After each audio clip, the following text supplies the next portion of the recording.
भी अब समझ में नहीं आता है कि सुशासन बाबू की सरकार में शासन कौन कर रहा है। अब मैं नीतीश जी के लिए उन शब्दों का प्रयोग नहीं करूंगा जिन शब्दों के साथ आजकल उनका वो पर्यायवाची बन गए, लेकिन मैं इतना जरूर कहूंगा कि उन्होंने बिहार की जनता के जनादेश का निरादर किया। उन्होंने बिहार की जनता के जनादेश का अपमान किया और उन्होंने बिहार की जनता को धोखा दिया। बोलो नीतीश जी धोखा देलन की ना, धोखा देलन की ना, आयकर जवाब दिए जाएगी ना, जवाब दिया जाएगी ना, और जवाब दिया जाए प्रजातंत्र के रूप में। कहा कि हम गणतंत्र के जननी के धरती पर खड़ा बा। यशस्वी सम्मान खोजते नहीं गोत्र बतलाकर, दिनकर ने कहा है कि यशस्वी सम्मान खोजते नहीं गोत्र बतलाकर, पाते हैं प्रशस्ति जग में अपना कर्तव्य दिखलाकर। ऐसे कर्तव्य दिखलाकर प्रशस्ति पाने वाले हमारे दुनिया के सबसे बड़े पार्टी के राष्ट्रीय अध्यक्ष और जगत को प्रकाशित करने वाले आदरणीय जगत प्रकाश नड्डा जी हम सभी को आह्लादित कर रहे हैं। उनका आशीर्वाद पा करके ये गणतंत्र की भूमि वैशाली भी आह्लादित है। हम ऐसे यशस्वी, सर्वप्रिय, मनप्रिय, जनप्रिय, लोकप्रिय अपने राष्ट्रीय अध्यक्ष जी को इस मंच पर आह्वान करते हैं कि अपने आशीर्वचन से हम सभी को संबोधित करें। भारत माता की जयप्रकाश नड्डा जिंदाबाद, जयप्रकाश नड्डा जिंदाबाद।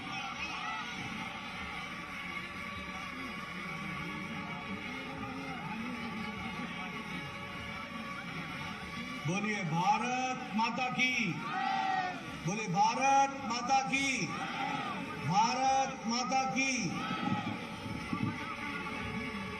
आज के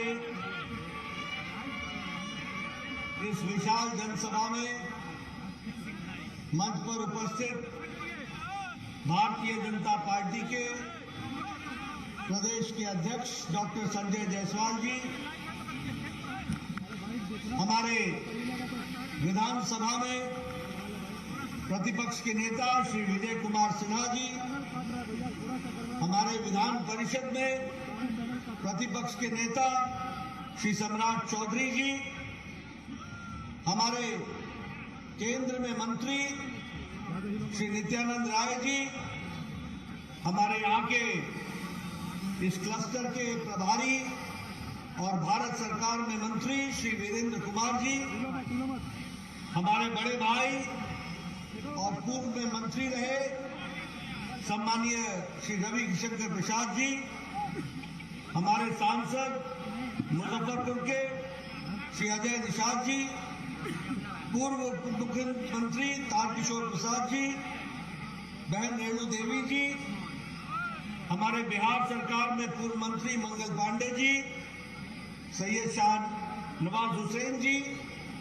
हमारे प्रभारी विनोद तावड़े जी, सह प्रभारी और सांसद हरीश द्विवेदी जी, हमारे भीखू भाई, सम्मानित मंच, सभी हमारे विधानसभा और विधान परिषद के सदस्यगण जो मंच पर विराजमान है और बड़ी संख्या में मैं सामने भी बैठा देख रहा हूं, और यहां उपस्थित बिहार की प्रबुद्ध जनता, देवी और सज्जनों, मीडिया के मेरे साथी, प्रिंट मीडिया और इलेक्ट्रॉनिक मीडिया के मेरे साथी, ये मेरा सौभाग्य है कि मुझे आज बिहार की चाणक्य की धरती पर आने का सौभाग्य मिला है। ऐसी धरती जो जागृत धरती है, उस धरती पर आने का मौका मिला है और विशेष करके वैशाली आने का मौका मिला, जिस वैशाली में हमारे महावीर, भगवान महावीर का जन्म स्थान रहा, जैनों का पवित्र स्थान रहा, बुद्ध की कर्मस्थली भी रही। ऐसे पवित्र स्थान पर आने का मुझे मौका मिला है। मैं अपनी ओर से ऐसी पवित्र धरती को नमन करता हूं और आशीर्वाद लेकर अपनी बात को प्रारंभ करता हूं। मित्रों, हमारे पूर्व वक्ताओं ने बहुत सी बातें मुझसे आने के पहले और विजय जी ने मेरे सामने भी की है। मैं सबसे पहले तो बिहार की जनता को और यहां वैशाली में एकत्र आए इतनी बड़ी संख्या में हमारे नौजवान, हमारी माताएं, हमारी बहनें, हमारे बुजुर्ग इस ठंड में यहां एकत्र आए हैं और मेरे 4 घंटे विलंब से पहुंचने के बावजूद भी आप डटे रहे हैं, ये इस बात का संकेत है कि बिहार बदलाव चाहता है और नई उमंग के साथ खड़ा होना चाहता है।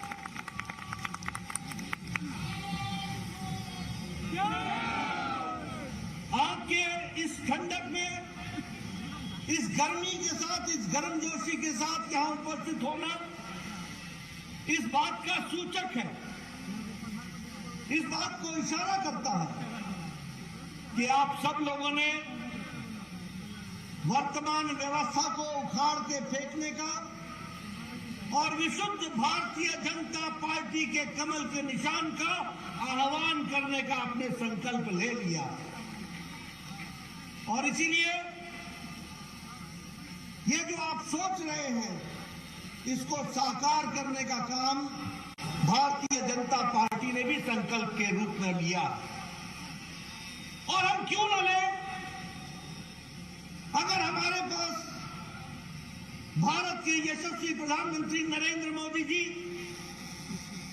एक नेतृत्व की क्षमता रखने वाले, दुनिया में जिन्होंने अपने आप को स्थापित किया है, ऐसे हमारे नेता हो जिन्होंने विपरीत परिस्थिति में भी देश को आगे बढ़ाने में कोई कसर नहीं छोड़ी हो और उनकी इच्छा बिहार को फिर से आगे बढ़ाने की हो, ऐसे में बिहार की जनता पीछे कैसे रह सकती है? वह भी आगे बढ़ करके उस काम को पूरा करेगी, ये मेरा विश्वास है। और जब मैं ये कहता हूं तो मैं ये भी आपसे कहना चाहता हूं कि आज हमारा सौभाग्य है कि जब दुनिया विभिन्न संकटों से गुजर रही है, फिर चाहे वो कोरोना की मार हो, फिर चाहे वो यूक्रेन का युद्ध हो, फिर चाहे वो सप्लाई चेन की मुसीबत हो, फिर चाहे वो महंगाई का विषय हो, जब सारी दुनिया जूझ रही है तो मैं बड़े गौरव के साथ और फख्र के साथ ये कह सकता हूं कि इन विपरीत परिस्थिति में भी भारत को आगे बढ़ाने का काम किया है तो भारत के यशस्वी प्रधानमंत्री नरेंद्र मोदी जी ने किया। और मैं फिर कहने के लिए नहीं कह रहा हूं, आप सब लोग यहां पर खड़े हैं, बैठे हैं, बड़े नजदीक नजदीक हैं, किसी ने भी चेहरे पर मास्क नहीं पहना है। हालांकि हिदायत दी गई है कि मास्क पहनो, पर आप नजदीक नजदीक खड़े हैं। यह इसलिए संभव हो पाया है कि भारत के यशस्वी प्रधानमंत्री ने 135 करोड़ की जनता को 220 करोड़ टीकाकरण करके डबल डोज देकर के आपको सुरक्षा कवच पहनाया। आप चीन की हालत देख लीजिए, टेलीविजन पर आपको आए दिन दिख रहा है। अमेरिका में टीकाकरण पूरा नहीं हुआ है, यूरोप में टीकाकरण पूरा नहीं हुआ है, अभी भी वहां के देश टीकाकरण के विषय को लेकर के जूझ रहे हैं। लेकिन यह हमारा देश है, मोदी जी के नेतृत्व में आज 220 करोड़ डबल डोज और बूस्टर डोज लेकर के तैयार है कोरोना से दो हाथ करने। अगर मैं बात करूं तो एक समय था, मैं पूर्व में स्वास्थ्य मंत्री भी रहा हूं, इस देश में 25 साल लग गए टेटनस की दवा को आने में। इस देश में 28 साल लग गए ट्यूबरक्लोसिस की दवा को आने में। इस देश में 30 साल लग गए। इस देश में 25 से 30 साल पल्स पोलियो के 2 बूंद को पहुंचने में लग गए। इस देश में 100 साल लग गए जापानी बुखार की दवा को पहुंचने में। 1906 में जापान में दवा बन गई थी और भारत में गोरखपुर में, जहां से हरीश द्विवेदी आते हैं, यह दवा 2006 में पहुंची, जब योगी जी वहां के सांसद हुआ करते थे। 100 साल, 100 इयर्स। लेकिन 2020 की जनवरी में कोरोना आया। 2020 के अप्रैल में मोदी जी ने टास्क फोर्स बैठाया और भारत सरकार की तरफ से साइंटिस्टों को प्रोत्साहित किया गया, कंपनियों को प्रोत्साहित किया गया और 9 महीने के अंदर एक नहीं 2-2 वैक्सीन बना करके भारत खड़ा हो गया। ये बात भी हमको याद रखनी चाहिए। और आज हम 100 देशों को वैक्सीन मैत्री में वैक्सीन दे चुके हैं। 48 देशों को हम मुफ्त दे चुके हैं। 1.5 करोड़ डोज हम मुफ्त दे चुके हैं। यह भारत का एक आत्मनिर्भर का परिचय है, जिसको हमको समझना चाहिए। इसलिए विकास की अगर हम बात करें, देश को आत्मनिर्भर होने की बात करें, तो नए नए आयाम हम लोगों ने स्थापित किए। अभी ये यूक्रेन का युद्ध हुआ। कौन सा ऐसा देश है जो अपने नागरिकों को वापस लाया हो? कौन सा ऐसा देश है? क्या अमेरिका लेकर के आया था? क्या ऑस्ट्रेलिया लेकर के आया? क्या हमारे पाकिस्तान के लोग लेकर के आए? क्या बांग्लादेश के लोग लेकर के आए? क्या श्रीलंका के लोग लेकर के आए? लेकिन भारत के यशस्वी प्रधानमंत्री ने एक समय में पुतिन से बात की, एक समय में ज़ेलेंस्की से बात की, यूक्रेन का युद्ध रुकवाया और 32,000 छात्र सुरक्षा के साथ वापस भारत पहुंचाया। यह भारत का बदलती तस्वीर। 32,000। और एक बात और सुन लीजिए कि हमारे देश का तिरंगा झंडा लेकर के दूसरे देश के विद्यार्थी भी, वो भी सुरक्षित भारत पहुंच गए। यह भी कमाल की बात है। अगर मैं बात करूं, आज 200 साल राज किया हमको ब्रिटेन ने, ब्रिटानिया ने हमको 200 साल राज किया। आज इस आर्थिक मंदी में भी भारत ने ब्रिटानिया को पछाड़ करके दुनिया की हम 5वें नंबर की अर्थव्यवस्था बन गए हैं। दुनिया के हम 5वें नंबर की अर्थव्यवस्था। मैं आपको बताना चाहता हूं, 8 साल पहले 92%, यहां रविशंकर जी बैठे, हमारे पूर्व IT मंत्री हैं, जब ये मंत्री बने थे तो 92%, 92% मोबाइल दुनिया से भारत को आता था। 92%। आज 97% भारत मैन्युफैक्चर कर रहा है मोबाइल और दुनिया को दे रहा है। मैं ठीक बोल रहा हूं रविशंकर जी? 97% दुनिया को मोबाइल दे रहा है। सारी मैन्युफैक्चरिंग यहां हो रही है। स्टील में हम, इस्पात में हम दूसरे नंबर के मैन्युफैक्चरर हो गए, दूसरे नंबर के। अगर हम बात करें केमिकल्स में, तो हमारा एक्सपोर्ट 6 गुना बढ़ गया। इलेक्ट्रॉनिक्स में हमारा एक्सपोर्ट, हमारा निर्यात 7 गुना बढ़ गया। अगर हम बात करें दवाइयों की, तो दुनिया के प्रगतिशील देशों की फार्मेसी भारत बन गई है और दुनिया को सस्ती दवा देने का काम भारत ने पकड़ा है। ये आत्मनिर्भर भारत खड़ा हो गया और ये सब मोदी जी के नेतृत्व में हुआ है। लेकिन हम यही नहीं रुके हैं। मैं यहां वैशाली में आया हूं। बताइए, आपको गैस का कनेक्शन मिला है कि नहीं मिला है? बताइए बहने, आपको गैस का कनेक्शन मिला है कि नहीं मिला है? मैं तो गांव से आता हूं, मैंने तो देखा है कैसे बहनें सुबह सुबह उठ करके लकड़ी इकट्ठा करती थी और लकड़ी इकट्ठा करके चूल्हा जलाती थी।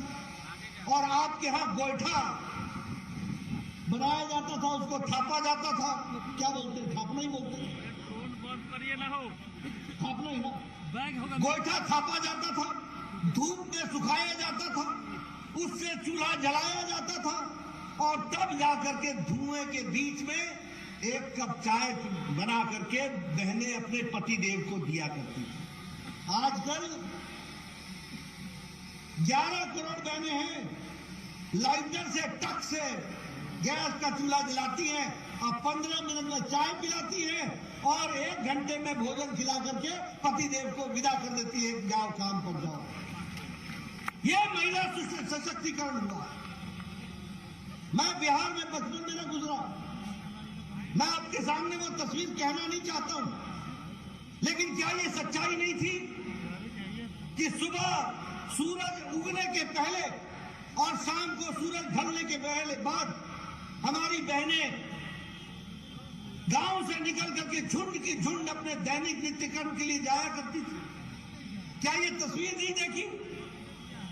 जब मोदी जी ने कहा स्वच्छता अभियान, तो लाल किले पर जब ये बात कही तो उनका मजाक बनाया गया, कहा कि भारत का प्रधानमंत्री शौचालय की बात कर रहा है, वो भी लाल किले से। वो इसलिए मजाक उड़ा रहे थे कांग्रेसी भाई क्योंकि उन्होंने गरीबी देखी नहीं थी, उनको मालूम नहीं था। आज 12 करोड़ बहनों को इज्जत घर दे करके अगर भारत की महिलाओं को इज्जत दिया है तो नरेंद्र मोदी जी ने दिया। 12 करोड़ बहनों को। मेरा बचपन पटना में गुजरा, मैं आसपास के गांव देखा है, मैं जानता हूं, मुझे मालूम है ढिबरी क्या है, मुझे मालूम है लालटेन क्या है, मुझे मालूम है रात कैसे गुजरती थी। ढिबरी जलावा हो, ढिबरी जलावा हो। आज 18,000 गांव थे बिना बिजली के, 18,000 गांव।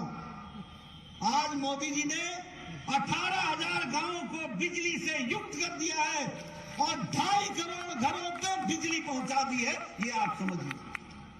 बताइए आजादी आपको किसने दी? कैसी आजादी थी? आप बताइए, प्रधानमंत्री गरीब कल्याण अन्न योजना मिल रही है कि नहीं मिल रही है? 5 किलो गेहूं मिलता है कि नहीं मिलता है? 5 किलो चावल मिलता है कि नहीं मिलता है?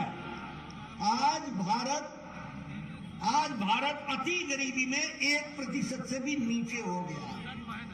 जिसको गरीब भारत बोलते थे उसमें अति गरीबी 1% से नीचे आ गई। और ये इसलिए आई है कि प्रधानमंत्री मोदी जी ने 80 करोड़ की जनता को 2 वक्त की रोटी का इंतजाम किया, 5 किलो गेहूं, 5 किलो चावल और 1 किलो दाल देने की व्यवस्था की।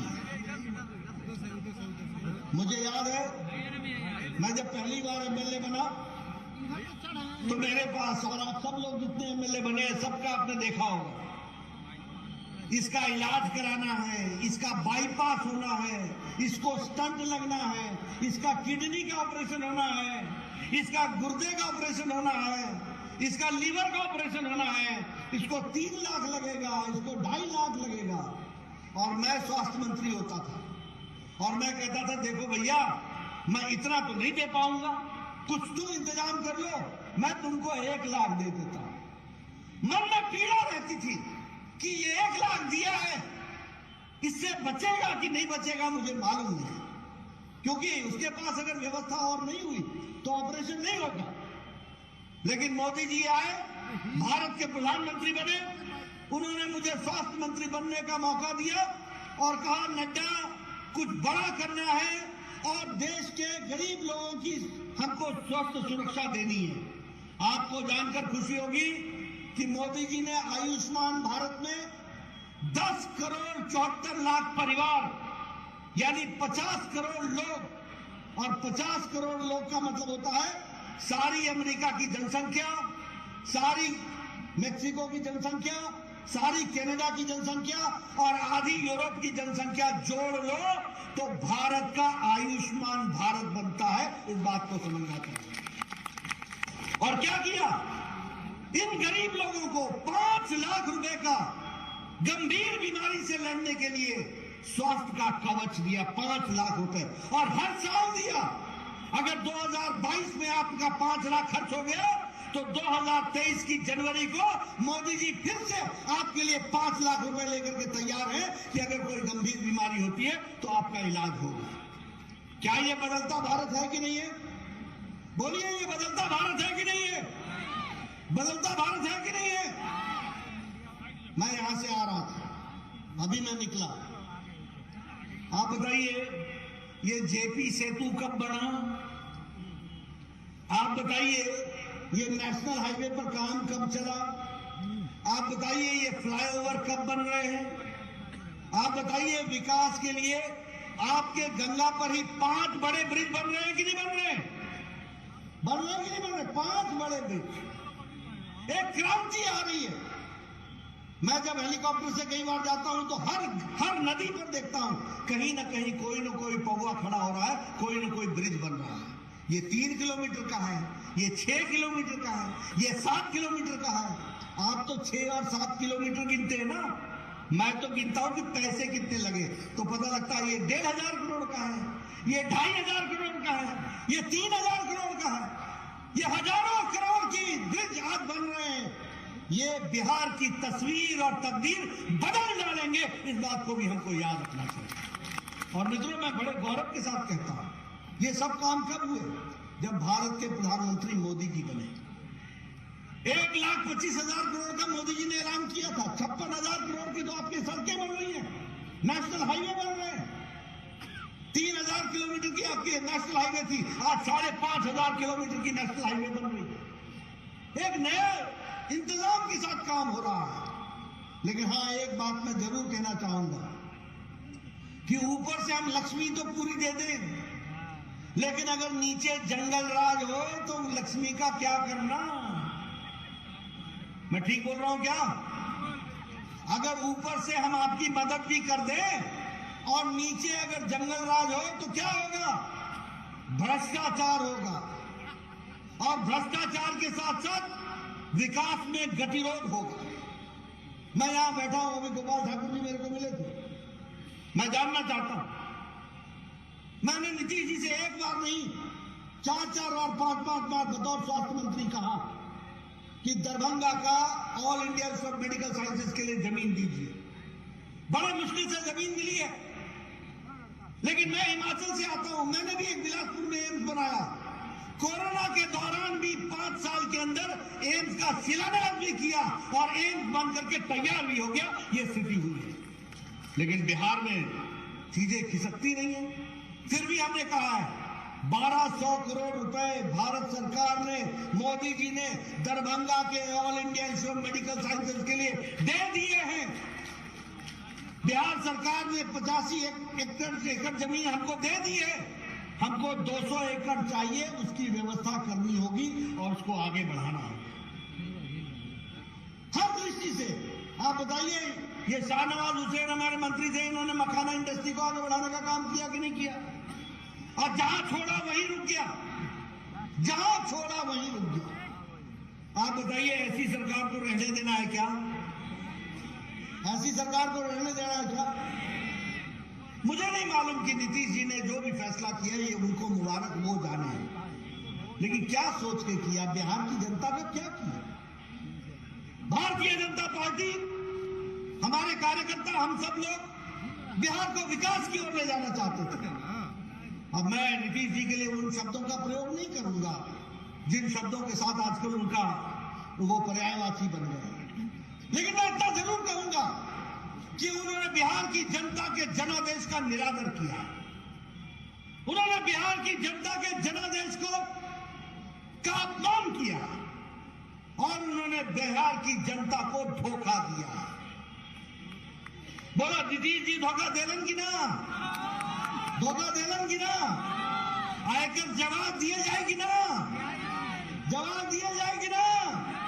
और जवाब दिया जाए प्रजातंत्र के रूप में। कहा है कि हम गणतंत्र के जननी के धरती पर खड़ा बा, हम भारत के गणतंत्र की जननी की धरती पर खड़े हैं, इसलिए प्रजातांत्रिक तरीके से इसका जवाब दिया जाएगा। हम यहां पर सत्ता भोगने नहीं आए थे, हम कुर्सी पर बैठने नहीं आए थे, हम बिहार की जनता की सेवा के लिए आए हैं। हम बिहार की तस्वीर और तकदीर बदलने के लिए आए हैं। हम बिहार को विकास की ओर ले जाने के लिए आए हैं। क्या कारण था कि आपका पटना का all India institute of medical sciences एक बड़ी बुरी हालत में था? और क्या कारण था जब हमारी सरकार बन गई तो 5 साल के अंदर उसको हमने फिर से जागृत किया और कोरोना के दौरान सबसे ज्यादा लड़ाई लड़ने वाला संस्थान all India institute of medical sciences Patna बन गया। क्या कारण था मंगल पांडे जी बताएंगे वो इंस्टीट्यूट, वो कौन सा इंस्टीट्यूट था? IGIMS। क्या कारण था कि वो उसको पैसे नहीं मिल रहे थे? आपने भारत सरकार में हम लोगों को बैठाया, मोदी जी का आशीर्वाद मिला, दुगनी ताकत के साथ मैंने इनको पैसे देकर के उसको फिर से रिवाइव किया। क्या कारण था कि वही PMCH Patna medical college hospital, जहां मैं भी जन्म लिया हूं, वो वहीं का वहीं खड़ा था। और क्या कारण था कि आज वहां सुपर स्पेशलिटी ब्लॉक भी बनकर के तैयार है और 5,000 करोड़ रुपए की लागत से सबसे बड़ा हॉस्पिटल बनने की भी तैयारी है। ये अंतर है। नित्यानंद जी के साथ हम बचपन में आया करते थे, जब युवा मोर्चा में थे, पता नहीं चलता था कि खेत में चल रहे हैं कि सड़क में चल रहे हैं, सड़क है या खेत है मालूम ही नहीं चलता था। आज बोलते हैं कि आप गांधी सेतु से आओगे या JP सेतु से आओगे। ये फर्क आ चुका है। एक विकास की एक नई कहानी लिखी जा चुकी है। इसलिए मैं आपसे निवेदन करने के लिए आया हूं। सारे विकास के आयाम यहां पर बिहार में हम लोगों ने आगे बढ़ाने का काम किया है। लेकिन हाँ, जब मैं बिहार के चुनाव में आया था तो मैं आपको आगाह करता था कि अगर ये RJD की सरकार आ जाएगी, अगर ये तेजस्वी की सरकार आ जाएगी तो जंगल राज आ जाएगा। और आज मैं कह सकता हूं कि जंगल राज आ गया है, आ चुका है। मैं आंकड़े आपको दूंगा। अगस्त महीने में कितने मर्डर हुए, एक ही महीने के अंदर कितने एक्सटॉर्शन हुए हैं, एक ही महीने के अंदर कितने लोगों को बंधक बनाया गया है, महिलाओं के साथ कितना अत्याचार हो रहा है, लॉ एंड ऑर्डर एकदम जिसको बोलते हैं ध्वस्त हो चुका है, प्रशासन पर पकड़ खत्म हो गई है। मुझे तो यह भी अब समझ में नहीं आता है कि सुशासन बाबू की सरकार में शासन कौन कर रहा है। यही नहीं पता चल रहा कि अब शासन कौन कर रहा है, किसका शासन है और कौन सा सुशासन है। बिहार की व्यवस्थाएं चरमरा गई हैं, बिहार की व्यवस्थाएं प्रशासनिक दृष्टि से ठप हो गई हैं और केंद्र सरकार की मदद के बावजूद भी बिहार आगे नहीं बढ़ पा रहा। और इसीलिए मैं आपसे अपील करने आया हूं, मैं आपसे निवेदन करने आया हूं, मैं आपसे गुजारिश करने आया हूं, मैं आपसे अर्ज करने आया हूं कि समय आ गया है जब बिहार को भारतीय जनता पार्टी विशुद्ध रूप से आगे ले जाए। अब समय आ गया है जब भारतीय जनता पार्टी बिहार का नेतृत्व करे और भारतीय जनता पार्टी की विशुद्ध सरकार बनकर के बिहार को आगे बढ़ाने में अपना योगदान करे। बताइए, आप लोग इसमें आगे बढ़ेंगे ना? आप लोग आगे बढ़ेंगे ना? करेंगे ना? मैं इधर से सुनना चाहता हूं, बिहार की जनता कमल के निशान को आगे बढ़ाएगी, बढ़ाएंगे। मित्रों, मैं इस क्षण में आपका ज्यादा समय नहीं लेना चाहता हूं, काफी देर हो गई है। बहुत से मुद्दे में बोलना चाहता था, लेकिन मैंने कहा कि मैं फिर आऊंगा और आपके साथ और विस्तृत से बात करूंगा। लेकिन आज मैं एक ही बात कहना चाहता हूं, बिहार को मैं अच्छी तरीके से जानता हूं, इनकी तकलीफों को भी जानता हूं और बिहार के दमखम को भी जानता हूं। बिहार अगर कुछ फैसला कर लेता है तो उसको निर्णायक मोड़ तक पहुंचाता है। और मैं चाहता हूं कि आप अब फैसला कर लीजिए, समय आ गया है। ये जितने रली मिली लोग है ना, रले मिले लोग, पता नहीं चलता कि कब मसर में दाल आ, चना आ गया और चना में मसर आ गया। इससे जरा सा छुट्टी पाइए और विशुद्ध भारतीय जनता पार्टी के कमल के निशान को सरकार को आगे बढ़ाने का काम। मुझे पूरा विश्वास है कि आप इसको आगे बढ़ाएंगे।